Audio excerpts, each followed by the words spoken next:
For any of you who didn't happen to be around 18 years ago when the garden stood, Mike and Dana were two of the original Good Earth band members. They were here that very first Sunday. So it's beautiful now as it ever been. So thank you. Thanks, Mike. I'm glad you was sharing with us. Anyway, good morning. Welcome. I'm glad you came to the garden this morning. I know it's a little cold out there, but maybe we'll try to warm your hearts a little bit during this time that we're together here. I don't know if any of you happen to have seen the e-news that came out this week that has a little blurb in it about today's message. And it referred to Jim Wallace, of Sojourners, who had cited a Harris International poll that predicted that this year, this Christmas, people were going to spend more on Christmas gifts than they had in the past, considerably more. But it also predicted that there was going to be less in the way of donations to charities and ministries that help other people. And I found that a little bit concerning, I guess. Now, those who are into the economy of what's going on are probably excited to hear that I guess this is an indicator of an upturn in what's going on. But I guess what bothered me is why, if we have more disposable income, are we choosing to use a great deal more of it for us and our wants and not be willing to give to those causes and those people who have great need and who are not helping? What does that say about us? Now, as I thought about it, it seems to me that as parents and grandparents that maybe we contribute to this whole thing a little bit. Because think about it. What's the question you ask children this time of year? What do you want for Christmas? What is Santa going to bring you for Christmas? What are you going to ask Santa for Christmas? I mean, we enforce that kind of thinking all the time. And, we've really got this getting thing down pat. We seem to be pretty good at it. And the reality is, most of us really do like to get gifts. It gives us the sense that we're cared for, that somebody thought of us. I was thinking about our family when our daughter was growing up. Now, we're a little family, but we always take turns opening gifts. So a person opens a gift, and then the next person. And our daughter was pretty patient during that whole thing and did pretty well all the time. But the second the last person had opened the last gift, she dashed to the phone and called her friends, and the question was always, "What'd you get?" And of course, they asked her what she got. That seemed to be the emphasis, was all on getting. And yet, I want to ask a question about that. If we think about getting all these gifts, how many of them do we remember? Think about Christmases past. How many of those gifts can we actually name? Just even go back to last year. Can we name one or two, three? I would guess we'd be doing really, really well to be doing that. Now, the point I'm trying to make is that maybe we've got this stuff all wrong about Christmas. Maybe it isn't about getting at all. Perhaps it's about something very different than that. Maybe it's instead something we need to turn upside down, and it's more about giving than it is about getting. It's about generosity of spirit. Now, generosity has long been heralded as a very positive trait for us, and it has to do with giving without any expectation of getting something back. It's giving out of the goodness of our heart to try to make the world a better place. And it is the giving of our time, our skills, our abilities, our energies, and our financial resources to try to help someone or something else be better than it is otherwise. And there's a surprising thing that happens, that when we give of ourselves, we have this sense of blessing other people. But in some mysterious way, we get blessed in the process. I think that's what the Bible passage we have for this morning is trying to help us understand. Now, this is out of Luke's Gospel, and this is the way the writer puts it. Give away your life, you'll find it given back, but not merely given back with bonus and blessing. Giving, not getting, is the way. Generosity begets generosity. Now, this is Jesus speaking, supposedly, and it is considered one of his key teachings. And he's talking about the wonderful gift that comes in the act of giving. And it's the sense of giving selflessly of who we are. And there is something that happens with that depth of giving that gives us a satisfaction that we can't get any other way. And what he wants us to know in this passage is that when we give the first time, then the next time we want to give, and the next time, and the next time. And so it just keeps giving more and more generosity, and it's something we can pass along. Now, that's something for us to think about, I think. How do we become more generous people? How do we get in on this generosity, on this spirit of generosity that exists? Well, as always, I think it always begins with the really simple little things. Now, you may be like me, or I may be the only one that's guilty of this, but I have to admit that sometimes I try to do a couple, 3 things at a time. And if one of those happens to be having a conversation with someone, I'm not always paying full attention to the conversation, and I'm not always really listening and being attentive. And one of the things I'm going to try to do as a part of a gift giving is to be more attentive, to pay more attention, and to really, really listen. Because you and I know that when we are listened to, we feel heard, we feel understood, and we feel cared for in a way that we can't any other time or in any other fashion. So that's one of the ways. That's a simple little way that maybe we can learn to give of ourselves and have a generous spirit. But there are other things we can do as well. Maybe, for example, we know someone who is working on a major project and is kind of stuck. Or maybe we know someone who's down. How can we go about maybe cheering somebody up, offering a word of encouragement, giving them a boost in their morale so that they can do better in what they're about and be more joyful in this time of the year? Or maybe we know someone who's in a nursing home, and maybe we think that person doesn't have very many visitors in the course of a week or a month. How about if we would take a little time out of our schedule and just stop by on our way home from work? Even a few minutes can be a bigger blessing than we can ever imagine it to be. We had a gardener who was a person who really represented the generosity of spirit. His name was Joe Wall. He was part of our hospitality team here at the garden and helped serve at one of the food tables for quite a while. And many of you may have actually seen Joe and experienced him. He died quite unexpectedly just a few weeks ago, and at his funeral, his family heard stories about him that they hadn't known before, about how generous he was. They knew that he went to visit their aging aunts, and that he, in fact, would take them special treats when he went there, and he went every Sunday to see them. But he did many, many other caring things.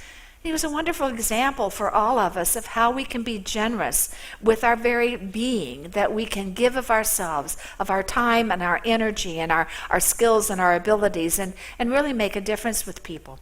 Well, maybe we can follow his example, and we know people that we could just simply write a note or drop a card or maybe telephone someone, and that little bit could brighten someone's days in ways that we never ever imagined. So it's just giving a little. It doesn't cost much. It's just a little time and effort that we put forth to show that we care for someone. And it's a simple thing, but it's a generous act to do it. Someone has said, giving yourself is the greatest gift of all.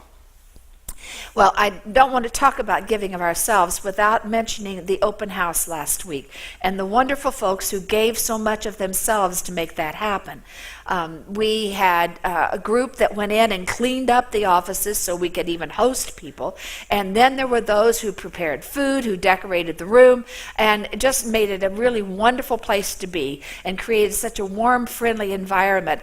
And I always fear singling people out because I'm afraid I'll miss somebody. If I do, I'm really sorry. But these are the folks I want to make sure that you say thank you to. Helen Payne, Lucretia Scamahorn, Jim and Terry Cridge, Janet Harlan, and I know there were others. And let's give them a round of applause for all they did to make that such a good event.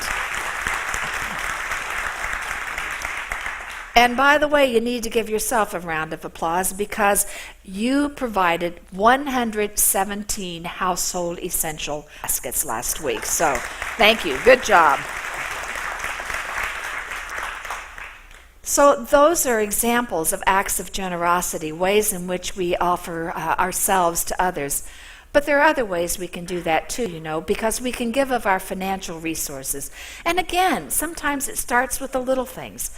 Last week, our granddaughter, our 4.5-year-old granddaughter, Maddie Monday, which is the day I spend with her, we went out shopping and we bought a couple of toys for children her age that she could then take to one of the toy drives, so that a child who wouldn't have a toy might have one now as a result of that. And I hope that's the kind of thing that will make some impression on her, a kind of a beginning, a starting point for learning to give. The same kind of thing, whether she's with us or not, we try to, every time we go by a Salvation Army bell ringer, is put a little money, maybe not much, but to put a little cash in that box. A little bit can go a long way, and it can make a difference. But there are other ways we can help with our financial resources as well. Many of us have causes or concerns that we're passionate about. And I can tell you, the organizations that work to promote those causes, to work for good in whatever area we're interested in, can always use our financial gifts to make a difference, to help better things happen to them. Now, I doubt seriously that anybody here fits in the category of Bill and Melinda Gates. But even though we don't have multi-billion-dollar wealth, we probably have the same kind of capacity.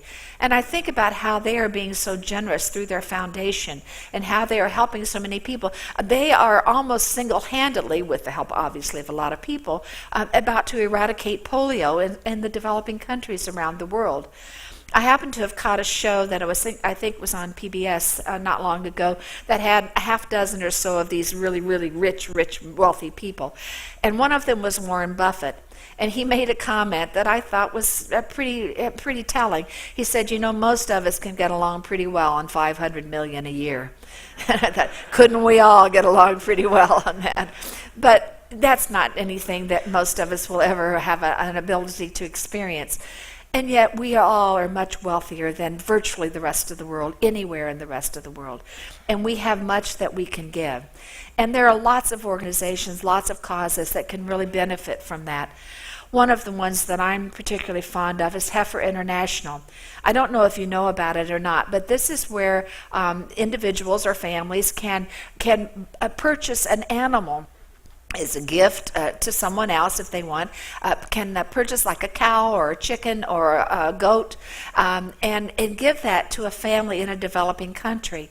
And it serves two purposes. For one, that can provide things like eggs or milk for that family, but it also can provide them for them to use to raise income for themselves, and it helps them be more self-sustaining. So that's one of the organizations among many that can certainly benefit from our financial resources. And of course, I can't go without putting a plug in for the garden. I suspect some of you have gotten, many of you probably have gotten the Christmas mailing with our Christmas card. Then there are some on the table as well that had a letter providing information about our needs and what we have. And as you may well realize, every church I know counts on end of the year to help make ends meet and to end in the black, and the garden is no different from that. Many of you have already have given quite generously, and I thank you profusely for that kind of thing, because it really makes a difference for us. I know others haven't had a chance to do so, but I hope you'll take that opportunity. And if you've already given but could give a little bit more, we would certainly appreciate it. I guarantee that we will use it wisely and use it to further the ministry of this church so that we can reach more people with God's love. You see, this generosity thing is really contagious. If we give, that touches someone else, and that person gives, and that person is touched and begins to give, and it just keeps going on and on and on. It's a very cyclical kind of thing. Now, this kind of thing was actually proven in an experiment that was conducted by a psychologist at Stanford University, and I'm only going to try to say her name once, and it's this, Sonja Lyubomirsky. That's as close as I can get. At any rate, she decided to conduct an experiment with some of her students to see if there could be proven any kind of linkage between the sense of personal fulfillment and kindness and generosity. So she challenged a group of students, and then there was a control group that wasn't challenged. She challenged this group of students to go out and do a random act of kindness every day during the 6-week period. And what she discovered at the end of that is that there really was a direct link. It was a significant link between those two. Now, one of the things that had been established before was that generous people tend to be happy people.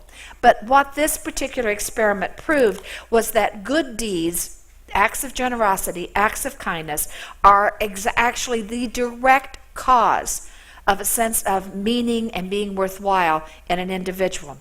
Why is that?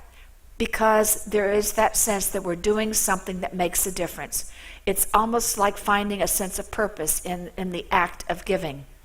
So the reason I share that is because I think you and I all have this desire to do something that outlasts us, something that makes a difference in the world, something that matters to other people. And one of the ways we can do that is by developing a spirit of generosity and becoming more generous people. Jose Marti said this: "Happiness exists on earth, and it is won through prudent exercise of reason, knowledge of the harmony of the universe, and constant practice of generosity." Generosity. That's the heart of Christmas.